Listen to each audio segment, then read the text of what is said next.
Hello student, this is आकाश शर्मा और हमारा maths topic चलेगा चतुर्भुज। चतुर्भुज के बारे में इस कक्षा में अच्छे से जानते हैं। आइए देखते हैं चतुर्भुज हमारा क्या होता है और क्या क्या इसकी विशेषताएं होती हैं। अब देखिए चतुर्भुज। एक चतुर्भुज की चार भुजाएं, चार कोण और चार शीर्ष होते हैं। चतुर्भुज ABCD में AB, BC, CD और DA चार भुजाएं हैं। A, B, C, D क्या है, चार शीर्ष हैं इनके, और angle A, angle B, angle C और एंगल D शीर्षों पर बने कोण हैं। अब देखिए 1, 2, 3, 4। अब आपको एक लाइन दी गई है, इस पर चार बिंदु दिए गए हैं। एक आपको त्रिभुज दिया गया है। क्या दिया गया है? त्रिभुज दिया गया है।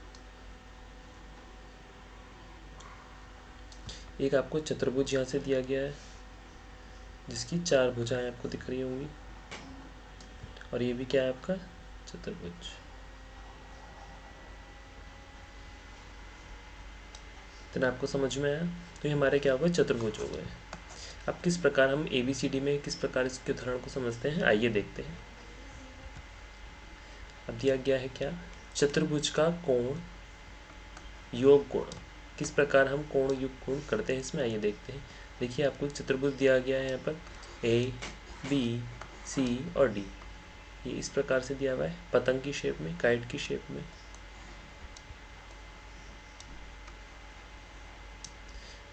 अब आइए एक चतुर्भुज के कोण योग गुण का पुनर्विलोकन करें। देखते हैं किस प्रकार होता है हमारा योग। चतुर्भुज के कोणों का योग क्या होता है आपका 360 डिग्री। इन सब का टोटल क्या होगा, angle A, angle B, angle C and angle D, सबका योग क्या होगा आपका 360। तो आपके चतुर्भुज के चारों कोणों का योग क्या होता है आपका 360 डिग्री होता है। हम इसकी जांच चतुर्भुज का एक विकर्ण खींचकर उसकी दो त्रिभुजों में विभाजित करके कर सकते हैं। अब देखिए हमने दो त्रिभुज बना लिए यहाँ से, एक ये आ गया आपका DAC, एक आ गया आपका BAC। तो जब दो त्रिभुजों को हम जोड़ देंगे और उनका योग क्या आएगा आपका बराबर 360 के, तो क्या है आपका एक चतुर्भुज बन जाएगा। अब देख लिए, मान लीजिए ABCD क्या है, एक चतुर्भुज है और AC उसका एक विकर्ण है। AC क्या है, इसका एक विकर्ण है। देखिए इस प्रकार है। आइए आगे देखते हैं। अब क्या है, त्रिभुज ADC के कोणों का क्या योग होगा। हम जानते हैं कि हमारा DAC plus ACD plus D क्या होगा 180 डिग्री। तीन कोण अगर हम ऐसे ले लेते हैं ABC सपोज, तो तीनों का योग आ जाता है आपका 180 डिग्री। अभी इसी प्रकार ABC में हम देखेंगे तो कोण CAB, कोण हमारा ACB और एंगल B आपका क्या आ गया 180 डिग्री। तो समीकरण एक भी आपका 180 डिग्री आ गया और समीकरण दो भी आपका 180 डिग्री आ गया। एक और दो को जोड़ने पर हमें क्या प्राप्त होता है, आइए देखते हैं। अब देखिए DAC प्लस ACD यहाँ से लिया है प्लस D, और इसमें दोनों को जोड़ना है आपस में, तो CAB plus ACB plus B क्या आ गया 180 डिग्री प्लस 180 डिग्री क्या आ गया आपका 360 डिग्री। साथ ही DAC plus CAB is equal to क्या आ गया A, और ACD plus ACB is equal to क्या आ गया C। इतना आपको समझ में आया। अब देखिए कोण A, B, C और D सारों को हमने ले लिया है, तो सबका योग क्या आ गया आपका 360 डिग्री। तो यहाँ से हम दोनों को योग को जोड़ लिया। इससे आपका क्या प्रूफ होता है कि चतुर्भुज के चारों कोणों का योग कितना आता है आपका 360 डिग्री। किसी भी चतुर्भुज, जैसे हमारा चतुर्भुज बन गया, इसके जो चारों कोण होंगे A, B, C, D सबका टोटल क्या होगा आपका, क्या होगा योग 360 डिग्री। इसी की बेस पे हम इससे रिलेटेड क्वेश्चनों को भी कर सकते हैं। आइए देखते हैं चतुर्भुज के प्रकार। अब देखिए आपको दिया गया है A, B, C, D। आपको इसकी शेप अलग दिखाई दे रही होगी। देखिए नीचे से ये चौड़ा है और ऊपर से थोड़ा पतला है, देख लीजिए इसकी जो चौड़ाई है। अब आता है हमारा PQSR, PQRS मान लेते हैं इसको, और इसकी शेप क्या है, इसकी शेप अलग है, कैसी है, पतंग के आकार की। इसी प्रकार आपका आ गया थर्ड, ये आपका किसके प्रकार आ गया, इसकी भी, ये वर्ग के बराबर हमारा आ गया। जैसे हमारा आता है वर्ग, क्या आ गया, MNRS। अब देखिए फोर्थ वाला, ये भी हमारा थोड़ा शेप आ गई, इस प्रकार हमारी शेप आ गई इसकी, जो कि आपका DFHF और G। अब देखिए EADEF और G। अब आपका आ गया ABCD, ये आ गया हमारा इस प्रकार, देख सकते हैं। अब देखिए ये हमारा आ गया किसकी, पतंग की शेप में। तो ABCD इस प्रकार आपके आ गए। तो आपकी चतुर्भुज के जो प्रकार हैं वो अलग अलग हो सकते हैं, उनकी जो एंगल्स हैं वो अलग अलग हो सकते हैं, उनकी जो शेप्स हैं वो भी सबकी अलग अलग हो सकती हैं। अब नेक्स्ट देखते हैं आकृति 8.51 में चतुर्भुज ABCD की सम्मुख भुजाओं AB और CD का एक युग्म समांतर है। कैसा है, समांतर है एक दूसरे के। आप जानते हैं कि यह एक समलंब कहलाता है। क्या कहलाता है, समलंब। जहाँ पर क्या हो, इनकी भुजाओं ABCD का युग्म क्या है, समांतर हो, वो क्या होगा, समलंब चतुर्भुज कहलाता है। अब आकृति देख लेते हैं 8.5 में सेकंड, थर्ड, फोर्थ और फिफ्थ में दिए गए चतुर्भुजों के सम्मुख भुजाओं के दोनों युग्म समांतर हैं। दोनों युग्म कैसे हैं, समांतर हैं ये। अब देखिए आकृति RPQRS का एक समांतर चतुर्भुज इस प्रकार है। अब देखिए आपको दी गई है ये आकृति इस प्रकार। 8.5 में क्या है, दिए गए चतुर्भुज क्या है, समांतर चतुर्भुज है। अब ध्यान दीजिए कि आकृति 8.5 थर्ड के समांतर चतुर्भुज MNRS में एक कोण 5 समकोण है। कैसा है, M क्या है, समकोण है। इसमें MNRS में यह विशेष समांतर चतुर्भुज क्या कहलाता है, याद कीजिए यह एक आयत रेक्टेंगल कहलाता है। तो जब हमारे ये बराबर है MNRS, ये क्या हो गया आपका, एक आयत, क्या बोल देंगे इसको हम, रेक्टेंगल। इतना आपको समझ में आई वाली बात। अब नेक्स्ट देखते हैं। अब देखिए, देख लेते हैं पहले इसको। आकृति 8.5 में दिए गए समांतर चतुर्भुज DEFG की सभी भुजाएं बराबर हैं और हम जानते हैं कि यह एक समचतुर्भुज रोम्बस कहलाता है। क्या कहलाता है, DGEF एक समचतुर्भुज कहलाता है। अब आकृति 8.5 में के हमारे फिफ्थ में देखिए कि समांतर चतुर्भुज ABCD में A क्या एंगल है, 90 डिग्री है और सभी भुजाएं बराबर हैं। यह एक वर्ग स्क्वायर कहलाता है। क्या कहलाता है आपका, स्क्वायर कहलाता है। अब देखिए आकृति 8.5 के सिक्स्थ में चतुर्भुज ABCD में AD बराबर है किसके, CD के, AB बराबर है किसके, CB के, अर्थात आसन भुजाओं के दो युग्म क्या होते हैं, आपके बराबर होते हैं। यह एक समांतर चतुर्भुज नहीं है, यह एक पतंग काइट कहलाता है। तो काइट की शेप हमारी आ जाती है इस प्रकार, तो हमारा आ जाता है ABCD, इस प्रकार हम ले लेते हैं। तो हमारी क्या बन गई, काइट की शेप। ये भी आपका क्या कहलाएगा, एक चतुर्भुज कहलाता है। अब नेक्स्ट देखते हैं। अब नोट देख लेते हैं। एक वर्ग एक आयत है और एक समचतुर्भुज भी है।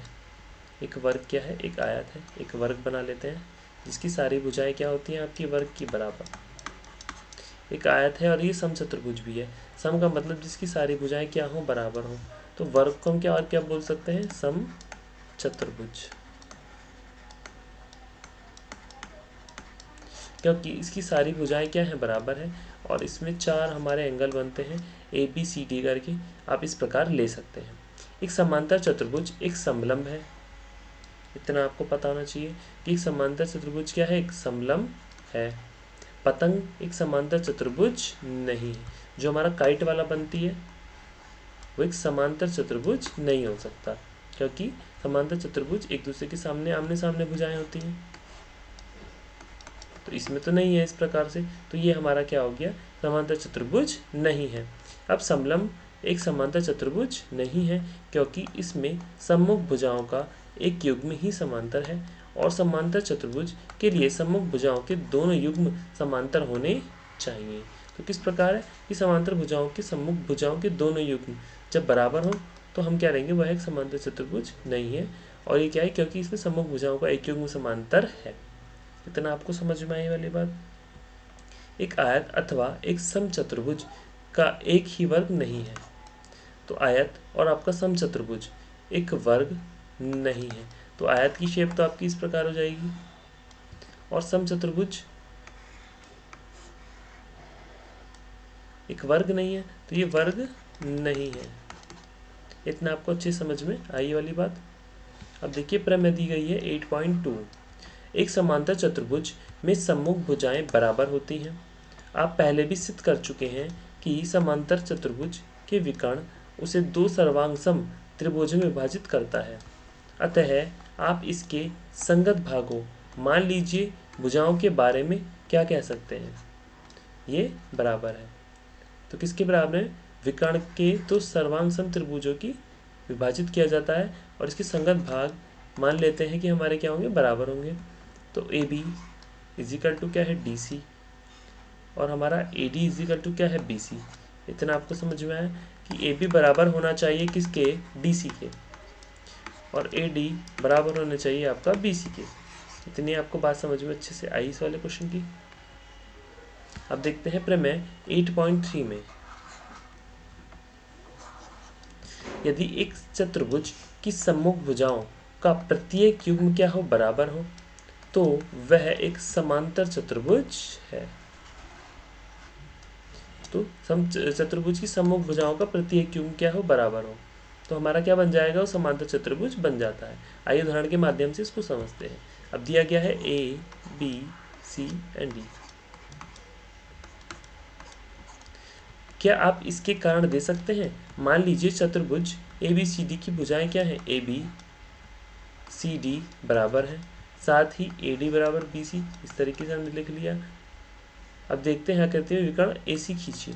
अब ए से लेकर सी तक मैंने एक विकर्ण खींचा है, खींचा आपने विकर्ण। अब ए सी खींचिए, ए सी खींच दी, तो ए बी सी आपका बराबर भी है और समांतर भी है सी डी ए के। इतना आपको समझ में आई ये बात। अब देखिए एंगल बी ए सी इक्वल है किसके, डी सी ए के। देखिए यहाँ से ए बी सी आपका ये बराबर है सी डी ए के, सी डी ए। इस प्रकार आपका आ गया। अब बी ए सी बराबर है डी सी ए के, बी ए सी ये आपका आ गया, और बराबर है डी ए सी के, डी ए सी। अब देखिए यहाँ पर दिया गया है। अब क्या आप यह कह सकते हैं कि ए बी सी डी एक क्या है, समांतर चतुर्भुज है। ए बी सी डी क्या है आपका, एक समांतर चतुर्भुज है। अब देखिए प्रमेय दिया गया है 8.5। यदि एक चतुर्भुज में सम्मुख कोणों का प्रत्येक युग्म क्या हो, बराबर हो, तो वह एक समांतर चतुर्भुज होता है। अब देख लीजिए ए बी सी और डी दिया गया है। समांतर चतुर्भुज का एक गुण और भी है। आइए इस अध्ययन करें कि एक समांतर चतुर्भुज ए बी सी डी खींच ली। देखिए हमने खींच लिया हमने, और उसके दोनों विकर्ण ए सी और बी डी। एक विकर्ण आपका ये आ गया और एक विकर्ण आपका ये आ गया। खींचिए और परस्पर ओ पर प्रतिच्छेद कीजिए। दोनों ने किस चीज पर काटा है, ओ पर। ये देखिए आप, अब इस प्रकार है।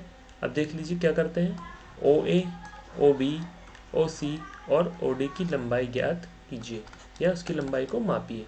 आप क्या देख सकते हैं, आप देख सकते हैं कि ओ ए बराबर ओ सी है और ओ बी बराबर क्या है, ओ डी, अर्थात ओ दोनों विकर्णों का मध्य बिंदु है। तो यहाँ पे विकर्ण और ये विकर्ण, दोनों विकर्णों का क्या है, मध्य बिंदु। इतना आपको अच्छे समझ में आई वाली बात। अब देखिए प्रमेय दिया गया 8.7। यदि चतुर्भुज के विकर्ण एक दूसरे को समद्विभाजित करें तो वह एक समांतर चतुर्भुज होता है। आप इस परिणाम के लिए तर्क निम्न प्रकार दे सकते हैं। ध्यान दीजिए कि आकृति 8.11 में यह दिया गया है कि OA बराबर OB और OB बराबर OD है। अब AOB बराबर COD है। मजे भी आते हैं इसमें। अब देखिए किस प्रकार हमने इसको किया है। आराम से इस क्वेश्चन को हम आराम से कर सकते हैं। अब देखिए ABO बराबर है CDO के। क्यों? अब देखिए इसे आप आराम से इजीली कर सकते हैं क्वेश्चन को। ABCD, A से लेकर C तक और आपका D से लेकर यहाँ तक। अब हम क्या लेते हैं, AB आपका बराबर पैरेलल है CD के, समांतर है, और BC समांतर है AD के। अब ABC क्या है, एक समांतर चतुर्भुज है। जब दोनों एक दूसरे के समांतर आ गए हैं तो क्या होगा, आपके ये समांतर चतुर्भुज कहलाएगा इस प्रकार। अब देखते हैं नेक्स्ट।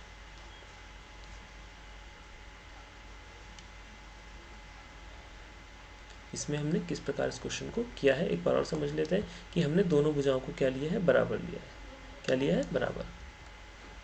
तो आज हमने क्या सीखा, हमने सीखा कि हम किस प्रकार चतुर्भुज के क्वेश्चंस को अच्छे से कर सकते हैं, चतुर्भुज क्या होते हैं उसके बारे में अच्छे से जाना। दो भुजाएं बराबर हो तो चतुर्भुज के हमने प्रकार सीखे हैं, चतुर्भुज कितने प्रकार के होते हैं, आगे का हम नेक्स्ट क्लास में सीखते हैं। आज के लिए थैंक यू।